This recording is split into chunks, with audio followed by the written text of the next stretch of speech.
niriwe Internet Musaga irimo kuvugana n'umunsi ndabagezaho tutorial y'ukuntu ba downloadinga torrent bakoresheje fone. Downloadinga torrent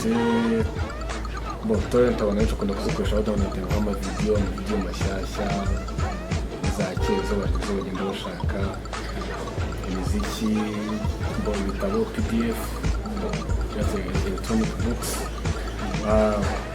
amatutorials aba ibintu byinshi byiza. Torrent website icyo nabwira ko website ya mbere ya torrent ikoreshwa ku isi yitwa thepiratebay.se ni extension name ya domain name yo muri Sweden.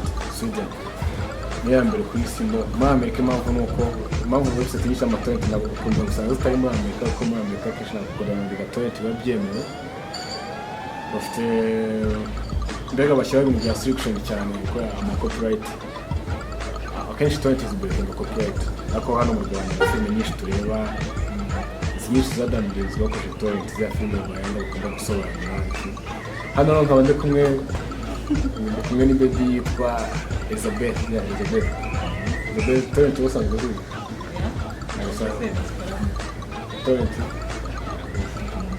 Torrent gifite mu buryo ushobora kudownloadinga movie uvura ishatse tugira abantu benshi bashaka ukayishaka kuyibura kuri n'iki torrent rwose n'ibisaha kwegera wumva biri interested ukagira mu nshyashya ikintu bigusaba rero sasa phone ni uko uba ufite smartphone. Hano hari iyo mfite, iyi ni smartphone, mu smartphone ahendutse ku isi cyangwa hano mu Rwanda igura $100. Iyi ni Samsung Galaxy Pocket S5300. Icyo kintu bigomba kuba bigusaba. Ikindi ufite network wireless cyangwa se iyo wakoresha simcard ya MTN, wakoresha Tigo, wakoresha Airtel, ntacyo vuba smartphone na net nta kintu cyose. Ikindi cya gatatu wenda byagusabaga utabifite ni ukubaga iyo mari yanga kugira uburyo bukuru kuko yemwe nawe noneho sasa smartphone ifite hano ndayibereka neza. Ifite smartphone kamaze vuga ku smartphone gato. Smartphone kiza cyayo ubundi ha smartphone ziri ubwoko butatu. Hari smartphone ziri application sponsored na Google, izindi sponsored na application na Apple, ujya kuri Apple Store ukadownloadinga, harimo za iPhone. Hari n'izindi sponsored na Windows harimo nka za HTC zikoresha mu Windows zari nyinshi. Iyo ufite rero ikoresha Android ni ukuvuga ngo ama-application yayo menshi aba ari kuri Google Play Store. Njye niho nakoresheje, niho nestari iyo software downloading torrent. Kuba ufite rero kuri internet ho ntabwo ikorera kuri internet bisanzwe ukoresha computer nawo wabikora tukadownloadinga. Gusa nyine urabona kwirirwa ufite laptop ugenda mu ntoki ujya downloadinga ahantu hose gufata wese bagira ngo dore ko hano mu gihugu hasigaye na wese nyinshi cyane.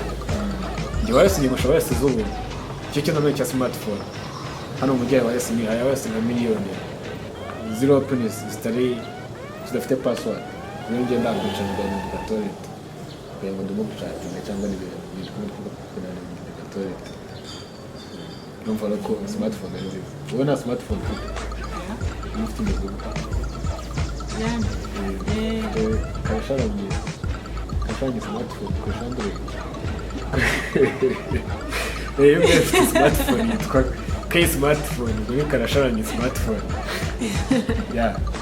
Ikintu rero bigusaba kugira ngo downloadinge torrent kuba ukoresha Android. Ni ukuvuga ngo icyo ngiye kuvuga bwa mbere ku bakoresha Android urajya kuri Google Play Store downloading software yitwa torrent